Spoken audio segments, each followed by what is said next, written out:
Melvin Hart and Annabelle Wheeler were born and raised in Salt Lake City, Utah in the early 1900s. They grew up with strong family values, an unstoppable work ethic, and with faith and trust in God in the tradition of their Mormon pioneer ancestors. Mel and Annabelle meet at the University of Utah and marry in 1934.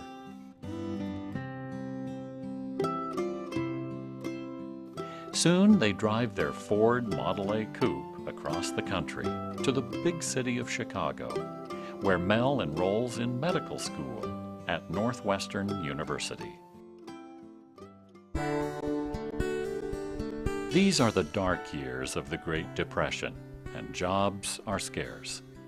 The Harts survive with Mel working nights for the Utah Speaker Company, and Annabelle, a credentialed schoolteacher, working as a seamstress for the Marshall Field department store in Chicago. After Mel receives his MD degree in 1936, they join the exodus of Americans heading west to better times in California. They land in Oakland, where Mel interns at Highland Hospital and serves a residency at Fairmont Hospital. Mel begins in general practice with his older brother, Dr. Dean Hart, and later he establishes his own private practice on Oakland's Pill Hill. Mel and Annabelle buy their first home for a growing family at 882 Paramount Road in Oakland's Crocker Highlands neighborhood. They raise their 5 children there: Nancy, Barbara, Sharon, Tom, and Ginny. There, in the Hart-Wheeler tradition, Melvin and Annabelle teach their children hard work, family values, and faith in the Lord. This is the house that I was born in 1945. This is the house I spent the first 15 years of my life until 1960. Dad, Mel Hart, was a physician, general practitioner for most of the families here on the street. I remember many of my friends, they'd say, your name's Hart, are you related to Dr. Hart, Melvin Hart? And I'd say, well, yes, he's my father. And they say, oh, he's the greatest doctor, and, just extolled his virtues. And I said, well, yeah, that's him. And I was very, very proud of that. She was spunky, but she was cheerful and smiley and laughing and kind. Mother was very active, very organized. I remember her being primary president. I remember her being Ward Relief Society president. I remember when she was called as Relief Society stake president. And I think our stake president of long ago, O. Leslie Stone, he said once that she could probably run the stake. And there was no question about that she could. Dad was extremely hardworking. And I think of all the attributes, that's probably the one that's landed in my lap most. And I think there's no substitute for hard work. My father would make house calls. And a couple of times I went with him and would sit in the car waiting for him. And I remember one time honking the horn for him because I was ready to go home and he was inside talking. He loved to talk to people. He would get phone calls at night and we'd hear the phone ring. Mother would pick up the telephone and say, okay, here, Mel, it's for you. And then she'd give it to Daddy. And so one night after a few minutes, she'd say, aren't you going to get up and go? And he goes, did I talk to someone? I really talked to someone? What did I tell him? She said, well, you kind of just, it was kind of crazy. You kind of told him to go out and get on a swing and swing in the swing.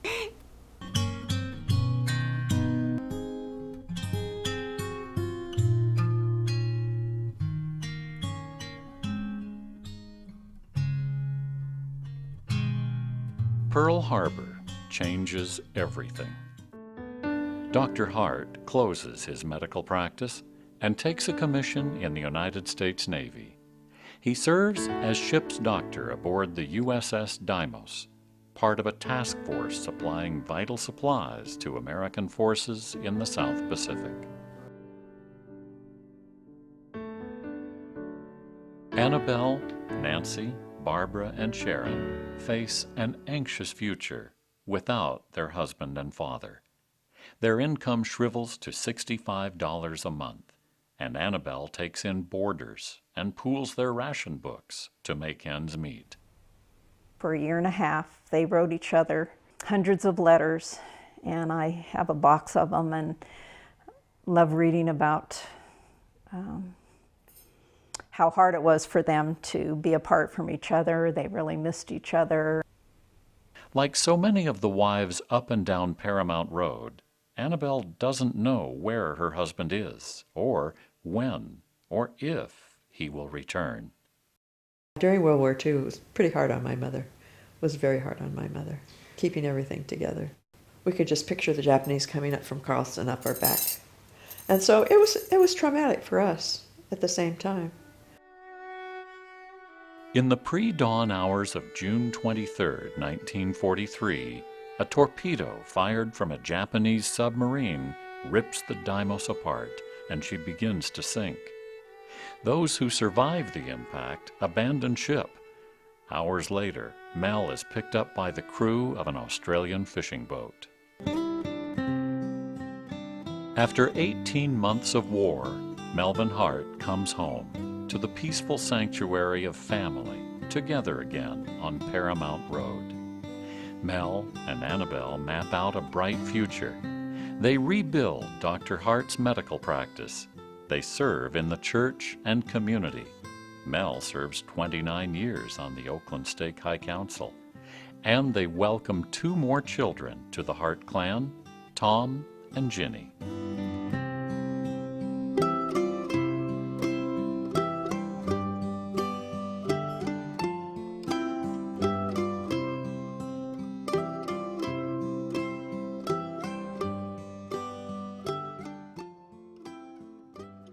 Nancy and I, and Sharon too, I'm sure, were just thrilled when we knew that Mother was going to have a baby. And of course, we all wanted a boy. He didn't talk. He had 3 older sisters and a mother to do his talking for him. Mother was in the kitchen cooking dinner once, and I think he was about 3. And she said, "Tom, run upstairs and tell Sharon that dinner's ready." And so he raced out of the kitchen and started up the stairs, and then he stopped and came back and said to her, "You know I can't talk." And that was the first sentence I ever heard Tom say. I would always say, "Okay, Tom, if you can pin me down, I'll consider you a boy." And that would infuriate him. So we would have these wrestling matches to where I'd pin him down, and he'd have to say uncle, and then I'd let him up. This is just the beginning. There's much more to the story. But today, as the families of the Hart clan confront life's inevitable adventures and trials, they stand on the deep foundation of hard work, faith, and love that Melvin and Annabell Hart built for them during those critical growing up years on Paramount Road. The reason we get along so well in our family, I believe, is because we respect each other. We're just a cordial family, that's all I can say. I don't remember my father getting angry at me or any of my siblings. She taught us to be so kind and always think of the other person and what their needs would be. But I don't remember hearing my parents have an argument. I think they really cherished each other. Overall, my sisters have just been great sisters, great family members.